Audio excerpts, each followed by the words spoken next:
शंकरनगर येथे महायुतीचे उमेदवार आशुतोष काळे यांच्या प्रचारार्थ कॉर्नर सभा संपन्न। कोपरगाव शहरातील शंकरनगर येथे महायुतीचे उमेदवार आशुतोष काळे यांच्या प्रचारार्थ कॉर्नर सभेचे 17 नोव्हेंबर 2024 रोजी सायंकाळी आयोजन केले होते। कोपरगाव शहरातील शंकरनगर येथील स्थानिक रहिवाशांनी या सभेला मोठा प्रतिसाद दिला। घटनेच्या वतीने सर्व या संपूर्ण कोपरगाव तालुका सरकारी आणि निम सरकारी पेन्शनर संघटनेच्या वतीने आदरणीय ताईंचा या ठिकाणी सत्कार होतोय। सर्वांना विनंती, आपण पुन्हा एकदा जोरदार। आपल्या इथं नुकतंच रामायण होऊन गेलंय। त्या रामायणातले नेते प्रभू रामचंद्र यांना सुद्धा 14 वर्ष वनवास भोगावा लागला। तसेच आपण या भागातील नागरिक इथं राहायला आल्यापासून अप्रत्यक्षरित्या वनवासच भोगत आलो आहे। सर्वजण विकासापासून वंचित होतो, मात्र वंचित राहिल्यामुळे आपण नेहमी तळागाळात राहिलोय। हे दादांच्या लक्षात आलं। दादा नेहमी तळागाळातल्या माणसांना नेहमीच साथ देतात, म्हणून आपली विकासाची सुरुवात भूमिगत गटारीने झालेली आहे। पूर्वी आपल्या गावातले रस्ते डांबरट होते, म्हणजे रस्त्यावर डांबर म्हणजे भाजीत जशी कोथिंबीर असती तसं रस्त्यावर डांबर असायचं। आता मात्र रस्ते दर्जेदार होत आहे। दादांचा विकासाचा दादांनी विकासला शोधून काढलं आणि तो विकास जो लपला होता त्याला शोधून काढलं व विकासाची गती वाढवली। दादांनी 1.47 या वेगाने विकास वाढवलेला आहे। 1.47चा विकास म्हणजे जय जय वांछील ते लावू, अशा पद्धतीने आपल्या सर्व मतदारसंघाचा विकास झालेला आहे। तरी आपल्या दादांना जास्तीत जास्त मताने आपण निवडून द्याल ही आशा आहे। तसेच आपल्या भागात आपल्यासारखा आपलाच संदीप आहे, त्याच्या जोडीला अष्टपैलू सचिन आहे। ते जय आणि वीरूसाठी खेळी करतात, त्यामुळे आपल्या भागातून दादा नक्की 10 गडी राखून विजय होतील अशी अपेक्षा व्यक्त करतो आहे। आणि आदरणीय दादांचं म्हणजे मतदान आहे 20 तारखेला आहे। तर मी शंकरनगरवासियामार्फत विनंती करतो की आपण आशुतोष दादा यांना भरघोस मताने निवडून द्यावं, कारण आधी दादांनी सांगितलं त्यांना 85,000चा लीड पाहिजे आहे। परंतु आता जर तसा विचार केला तर 85,000पेक्षा जास्त मताने निवडून येतील असं सर्वांच्या मनोमन वाटत आहे। आशुतोष दादांचं एकच ब्रीद आहे, कोपरगावचा एकच ध्यास, कोपरगावचा विकास। 2019 पासून जर दादा आमदार झाले आणि 2024 पर्यंत दादांनी नुसतं कामच केलेलं आहे। आमच्या शंकरनगरचा जो प्रश्न होता, आमचा शंकरनगरचा प्रश्न महत्त्वाचा पहिला होता, आमचं जे पूल आहे तो 20/10/22 रोजी पूर्ण जो पाऊस आला त्या पावसामध्ये तो पूर्ण पाऊस ढगफुटी सदृश्य पावसामध्ये आमचा पूल नामशेष झाला, त्याचं पूर्ण वाटोळ झालं। त्या ठिकाणी अनेक घरात पाणी शिरलं आणि आमचे जे अध्यक्ष बसलेले आहेत त्यांच्या घराचं अतोनात नुकसान झालेलं आहे। त्यांनी स्वतः ते खर्च केला, परंतु त्यांना कुठली शासकीय मदत मिळाली नाही, परंतु त्यांनी स्वतः त्या घराचं अतोनात नुकसान स्वतः भरून काढलेलं आहे। तर या ठिकाणी यावेळेस दादांनी आम्हाला सांगितलं की तुमचा पूल बांधून देऊ आणि निवेदन दिले। त्या निवेदनाच्या वेळेस आम्ही नगरपालिकेत अनेक वेळा गेलो, निवेदन दिले। त्या काळात आम्हाला त्या तत्कालीन परिषद राष्ट्रवादी युवक काँग्रेसचे तत्कालीन तालुका अध्यक्ष नवाजभाई कुरेशी, अनिरुद्ध काळे, राजेंद्र जोशी, संदीप कपिले, सचिन गवारे यांनी आम्हाला फार मोलाचं सहकार्य केलं आणि मोलाची साथ दिली। पूल का बांधत नाही म्हणून त्यांना 31/12/22 पर्यंत जर पुलाबद्दल काही दखल घेतली नाही तर गरम रक्ताचे प्राणी आहे ते म्हणे आम्ही उपोषणालाच बसतो, साखळी उपोषण।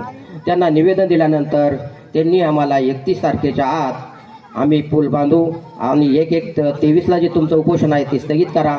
आम्ही सुद्धा त्यांच्या याला मान्यता दिली आणि आमचं जे उपोषण आहे ते स्थगित केलं।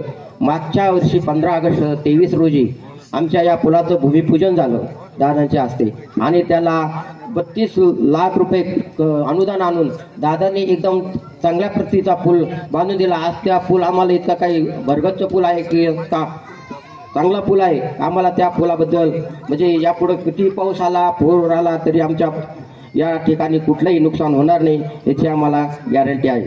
हद्दवाढ भागासाठी आदरणीय दादांनी आमचं जे शंकरनगर आहे 1,50,00,000 रुपये मंजूर केलेले आहेत आणि या 1,50,00,000 आम्हाला भूमिगत गटार रस्ते हे करून मिळणार आहे। या ठिकाणी आमच्या ज्या भूमिगत गटारासाठी लागणाऱ्या नळ्या आहेत, म्हणजे जे कच्चं साहित्य आहे जे ते येऊन पडलेलं आहे, त्याचप्रमाणे तर मी आज आपल्या शंकरनगरमध्ये आजपर्यंत जे कामं केलेले आहे ते मी प्रत्यक्ष अनुभवलेले आहे ते मी तुम्हाला सांगत आहे। आणि आपल्याला जे आपल्याला अजून आशुतोष दादा काळे निवडून आल्यानंतर जे कामं बाकी असलेले आहे ते पूर्ण कसे करतील काय ते सगळं आपण डोळ्याने पाहणार आहोत। कारण की आजपर्यंत या शंकरनगरमध्ये याच्या आधी रस्ता नव्हताच। ज्यावेळेस आम्ही घरातून जर आम्हाला महापुराच्या दुकानात जायचं असेल तर आम्ही रस्ता म्हणजे घरातून निघायच्या आधी विचार करायचो की जायचं कसं। पावसाळा असा असायचे की आम्ही नुसतं चिखल तोडवत आम्ही दुकानात जायचो। कारण की ज्यावेळेस आम्ही या शंकरनगरमध्ये म्हणजे 15 वर्ष झाले मला या शंकरनगरमध्ये येऊन।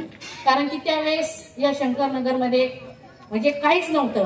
ज्यावेळेस आपले आशुतोष दादा निवडून आल्यानंतर हा रस्ता झाला पहिला खडीकरण झाल्यानंतर या वर्षी एवढा पाऊस झाला तरी आम्ही महिला ज्यावेळेस रस्त्याने जातो त्यावेळेस आम्हाला घरातून निघायला भीती वाटत नाही। कारण की खडीकरण केल्यामुळे आज आम्ही घरातून सुरक्षित बाहेर जातो। आम्हाला खात्री आहे की जसं आम्हाला या रस्ता जसा खडीकरण केला, आपल्या शंकरनगरमध्ये येण्यासाठी जे पूल तुटलेलं होतं ते पूल आपल्याला चांगलं करून दिलं। कारण की ज्यावेळेस पहिला पूर आला, ढगफुटी झाली, त्यावेळेस जे पूल बांधलेले होते ते वाहून गेलं। त्याच्यानंतर आता एवढं सुंदर चांगलं भक्कम पूल बांधलेलं आहे, किती पण पाऊस आला, ढगफुटी झाली तरी आपण शंकरनगरातले रहिवासी सुरक्षितपणे आपण आपल्या कोपरगाव शहरात पूर्णपणे फिरू शकतो। कारण की जे काही झालेलं आहे रस्त्याचं काम ते फक्त आणि फक्त आशुतोष दादा काळांमुळे झालेलं आहे। ग्रामीण भागामध्ये मोडत होतं, द्वारका नगरी ही ग्रामीण भागामध्ये मोडत होतं। याला नगरपालिकेत घेण्याचं काम हे दादांनी केलेलं आहे। त्यामुळं या सर्व या ठिकाणी जे रहिवासी आहे यांना पाण्याची सुविधा असेल, रस्त्याची सुविधा असेल, या सगळ्या सुविधा झालेल्या आहेत। आपण पाहिलंय का दादांनी या ठिकाणी फार विकास केलेला आहे कोपरगाव तालुक्यामध्ये। कोरोनाचा काळ होता, त्या काळामध्ये मी दादांनी स्वतः रात्रीचं दिवस करून ज्या ठिकाणी पेशंट असतील त्यांच्यासाठी व्यवस्था केली आणि ही सेवा आहे, गोरगरिबांची सेवा दादांनी केलेली आहे। आणि त्यामुळं दादा आज उच्च स्थितीला जाऊन पोहोचलेले आहेत। दादांनी कोपरगाव तालुक्यामध्ये फक्त शहराचा विकास केलेला नाही तर ग्रामीण भागाचा देखील विकास केलेला आहे। दवाखाने टाकले, तलाठी कार्यालय घेतले आणि आमचं सांगितलं मगाशी आमच्या शिरसट सरांनी पण 3,000 कोटीचे कामं दादांनी तालुक्यासाठी केलेले आहे। आणि हे शंकरनगर जे आहे तर शंकरनगर मगाशी संदीप भाऊनी सांगितलं, सचिन भाऊनी सांगितलं का हे म्हणजे एकदम असं आदिवासी एरिया होता। इथून जर तिकडे गावात जायचं झालं आपल्या स्टँडवर तर जाता येत नव्हतं, काट्या होत्या। आणि हा रस्ता 2022चा जो पूर आला ताई, तर हे सगळं इथं पाणी होतं आणि त्या कडेला माझं घर आहे, तिथं वाहूनच गेलं होतं खालचं। परंतु दादांनी त्या ठिकाणी पूल बांधला आणि पूल बांधल्यामुळं जाण्या येण्याची व्यवस्था फार गवारे नगर पर्यंत झाली। तिकडून ओमनगर आहे, ओमनगरच्या परिसरामधले तिथं पण पूल झाला, तिथं गटारी झाल्या। तर नुसतं फक्त शंकरनगरच त्यांनी काबीज केलं नाही तर समतानगर असेल, इकडे गांधीनगरमध्ये आमचे काही सर लोक आलेले आहे, पेन्शनर आलेले आहे, तिकडे डांबरी रस्ते होते परंतु आता सिमेंट कॉन्क्रीटचे रस्ते झालेले आहे। ते लोक म्हणतात का खरोखर सर का दादांनी हे काम केल्यामुळं आम्हाला इतकं ते गांधीनगरने तर एकदम गजबजलेलं होतं पण आता एकदम शहरा टाईप वाटायला लागलं। हे काम असे नवीन अनेक कामं दादांनी या ठिकाणी केलेले आहेत। आणि आमच्या महिला भगिनींसाठी तर मगाशी सांगितलं कोणी इथं कॅम्प लावला आणि ती कोणती आता जी योजना आहे लाडकी बहीण योजना, त्या बहिणीसाठी कॅम्प लावून सगळ्या बहिणी आता लाडक्या झालेल्या आहेत, त्यांना सुद्धा या महायुतीच्या काळामध्ये या बहिणींना दिवाळीच्या काळात पैसे मिळालेले आहेत, हे सुद्धा श्रेय दादांना मिळतं। आणि या ठिकाणी आमच्या सचिन भाऊनी सांगितलं की जे तरुण या ठिकाणचे खरोखरच पुन्हा नाशिक या ठिकाणी कामाच्या निमित्तानं जातात. पाठीमागे जर बसलेले पाहिले तर वयोवृद्ध लोक आहेत आणि म्हातारे घरं सांभाळायला आहे आणि पोरं शहरात राहतात, दुसरीकडे जातात. 350च्या वरती आपल्या या परिसरामधले सुद्धा आमचे तरुण बाहेर व्यवसायाच्या निमित्तानं गेलेला आहे. आणि दादांनी पुढचं विजन का या ठिकाणी नवीन MIDC सुरू करणे म्हणजे एक आनंदाची बाब आहे.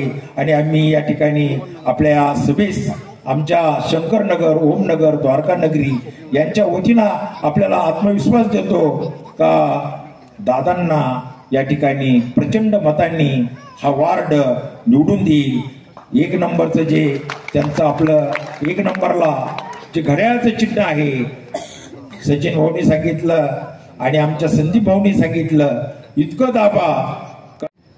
त्याचबरोबर त्यांची पूर्ण संघटना आज इथे उपस्थित आहेत, पेन्शन संघटना. त्यांचे सगळ्यांचेच मी मनापासून खूप खूप आभारी आहे की आपण हा वेळ आशुतोष दादांच्या सभेसाठी दिला. त्याचबरोबर सर्वच मान्यवर जे उपस्थित आहेत, मान्यवर तुम्ही आहात हे सगळं लक्षात घ्या. मान्यवर तुम्ही आहात आणि आम्ही सर्व जे इथं आज आलो आहोत हे आम्ही सर्वजण तुमचे सेवक आहोत. आणि खरं तर गेल्या 5 वर्षात जी काही संधी आपण सर्वांनीच दादांना दिली आणि त्यावेळेस मला आठवतं की या भागात आलो की या भागात सगळ्यात मोठा प्रश्न असा असायचा, मी हळदी कुंकवाला येत असते, इतर कोणत्याही कार्यक्रमांना या भागात भरपूर येत असते, सगळ्यांचे ऑलमोस्ट चेहरे पाठ आहे माझे, बरोबर आहे. तर या भागात आलो की त्यांचं नेहमी प्रश्न असायचा रस्त्यांचा, दुसऱ्या गटारींचा, बरोबर आहे. आणि प्रत्येक वेळेस असं म्हणायचे की ताई आम्ही इकडं मोडत नाही, आम्ही तिकडं मोडत नाही, आम्ही जायचं कुणाकडं. इतका मोठा प्रश्न या लोकांकडे होता. कारण की नगरपालिकेत गेले कोणताही प्रश्न घेऊन तर नगरपालिका म्हणायची की तुमचं आमच्याकडे येत नाही, तुम्ही ग्रामीण भागात मोडता.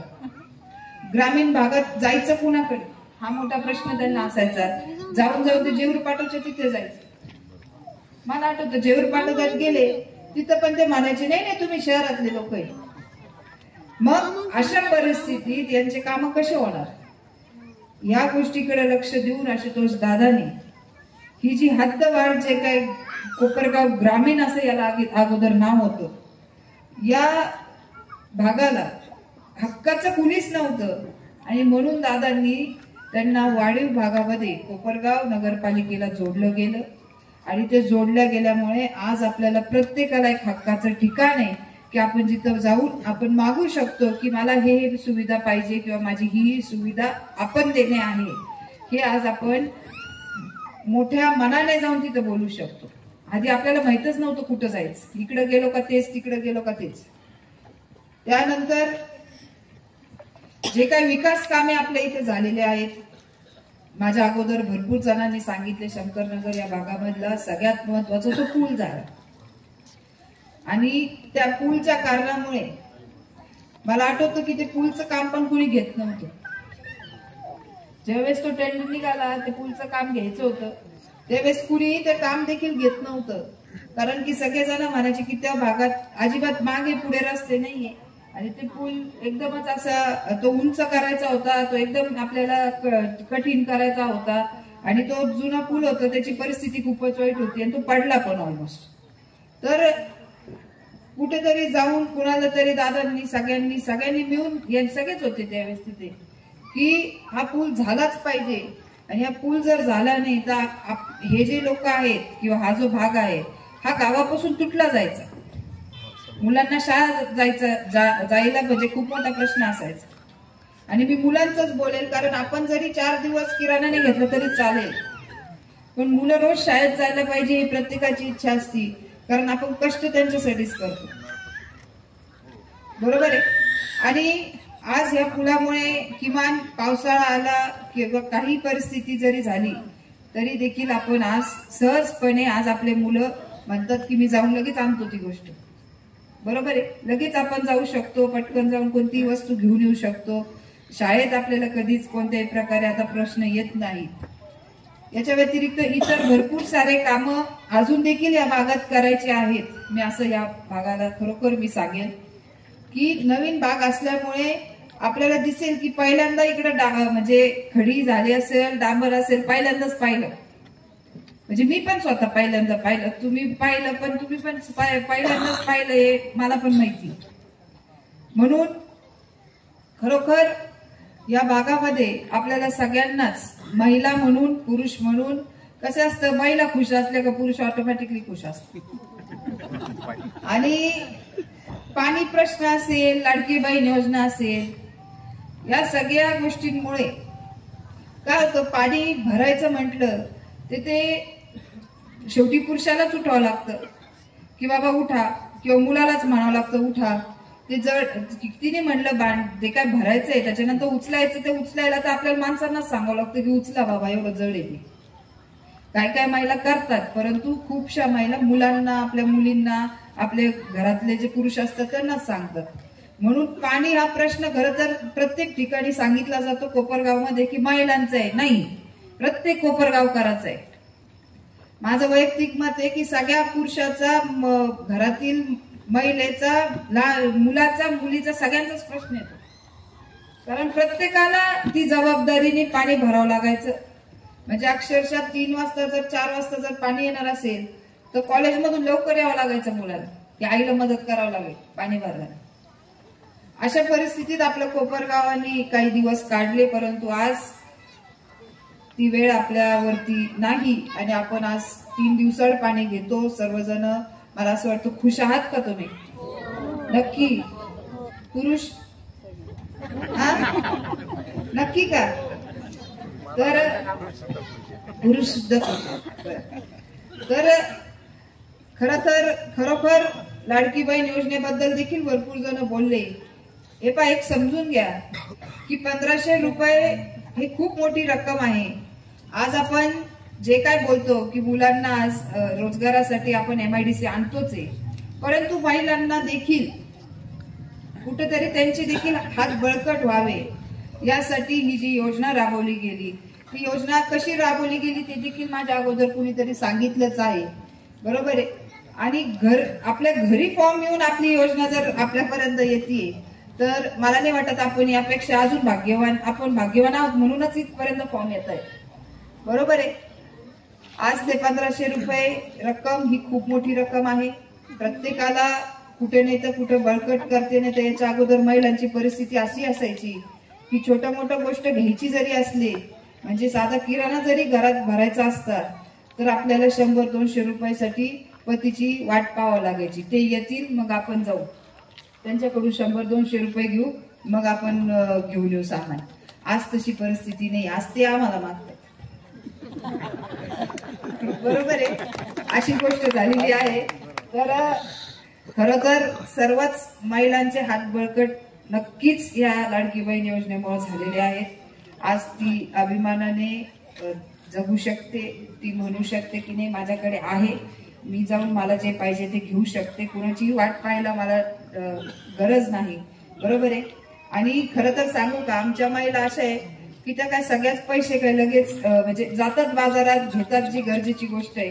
परंतु खूपशा महिला अशा पण आहेत ज्या मुलांसाठी ते पैसे ठेवतात, त्यांच्या भवितव्यासाठी ते पैसे ठेवतात. महिलांची सवयच ही असते की किती नाही म्हणलं 1500 रुपये मधले 200-300 रुपयाचं घेतील सामान, व काहीतरी 1000 रुपये तरी त्यातले बाजूला नक्की डब्यात असतील. कारण मुलांचं भवितव्य हे आई जेवढ्या मोठ्या यांनी पाहत असते, मला नाही वाटत कुणी इतर पाहतं. म्हणून या सर्व महिलांचं उद्याचं देखील भवितव्य आपल्या मुलांसाठी, यासाठी देखील हे योजनेचे जे काय निधी लाभ आहे हा नक्कीच उपयोगात येईल.